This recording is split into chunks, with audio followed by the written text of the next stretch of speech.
ఇప్పుడు జాతీయ స్థాయిలో అందరి ఫోకసు రాబోయే ఉత్తరప్రదేశ్ అసెంబ్లీ ఎన్నికల మీదనే. ఎలాగైనా అక్కడ తిరిగి అధికారాన్ని కాపాడుకోవాలని భారతీయ జనతా పార్టీ పెద్దలు ప్లానింగ్ చేసుకుంటున్నారు. ఎలాగైనా బీజేపీని ఓడించాలని కాంగ్రెస్ కావచ్చు, సమాజ్వాదీ కావచ్చు, బీజేపీ వ్యతిరేకులందరూ ఆలోచిస్తున్నారు. ఇప్పుడు అక్కడ నిజానికి బీజేపీని ఓడించటం సమాజ్వాదీ పార్టీ అవసరం మాత్రమే నిజానికైతే. ఎందుకంటే అక్కడ బీజేపీ ఓడిపోతే అధికారంలోకి వచ్చే సమాజ్వాదీ పార్టీ, అక్కడ యోగి ఆదిత్యనాథ్ సీఎం పీఠాన్ని కోల్పోతే సీఎం పీఠాన్ని దక్కించుకునే అవకాశం ఉన్నది అఖిలేష్ యాదవ్కి.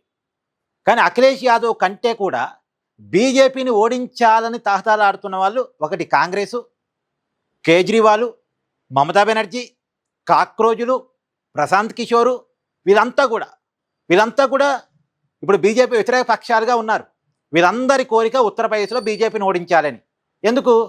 బీజేపీని గనక ఉత్తరప్రదేశ్లో ఓడిస్తే ఆ ప్రభావం నార్త్ ఇండియా మొత్తం పడింది. దేశంలోనే అతిపెద్ద రాష్ట్రం ఉత్తరప్రదేశ్. 403 అసెంబ్లీ స్థానాలు ఉన్నాయి, 80 పార్లమెంట్ స్థానాలు ఉన్నాయి. మోడీ గారు ప్రాతినిధ్యం వహిస్తున్నటువంటి రాష్ట్రం కూడా ఉత్తరప్రదేశే. ఎంపీగా వారణాసి నుంచి పోటీ చేస్తున్నారు ఆయన. కాబట్టి ఉత్తరప్రదేశ్లో భారతీయ జనతా పార్టీని ఓడించాలి, యోగి ఆదిత్యనాథ్ను ముఖ్యమంత్రి పదవి నుంచి దించేయాలి. ఇది బీజేపీ వ్యతిరేకులు అందరి ప్లానింగ్.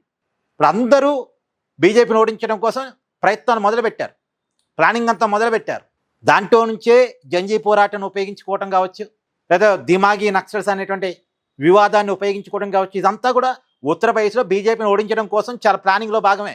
ఉత్తరప్రదేశ్లో బీజేపీని ఓడిస్తే కేంద్ర ప్రభుత్వాన్ని కూడా కదిలించవచ్చు, మోడీ గారి పీఠాన్ని కూడా కదిలించవచ్చు. మోడీ గారి పీఠాన్ని కదిలించాలంటే ముందు ఉత్తరప్రదేశ్లో యోగి గారి పీఠాన్ని కదిలించాలి. ఇది విపక్షాల ప్లానింగ్. మరి వర్కౌట్ అయిద్దా?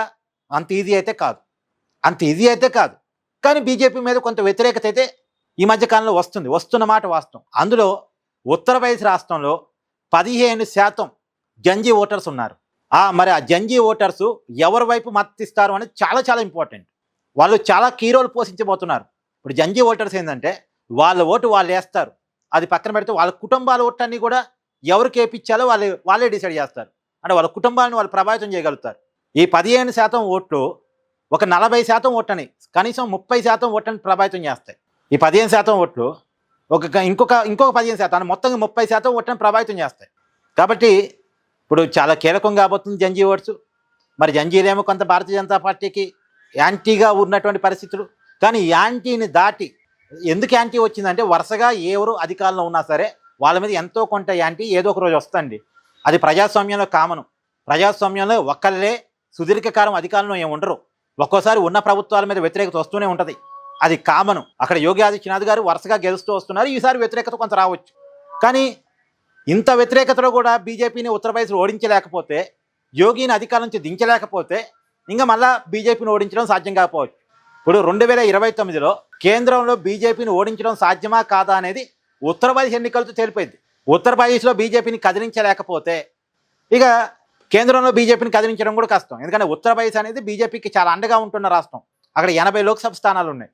మొన్న మాత్రం బీజేపీకి దెబ్బపడింది. 2024 పార్లమెంట్ ఎన్నికల్లో అక్కడ బీజేపీకి దెబ్బపడింది. ఎన్డీఏ కూటమి కంటే ఇండీ కూటమి ఎక్కువ సీటు గెలిచింది అక్కడ, ఈవెన్ ఉత్తరప్రదేశ్, మహారాష్ట్రలో కూడా.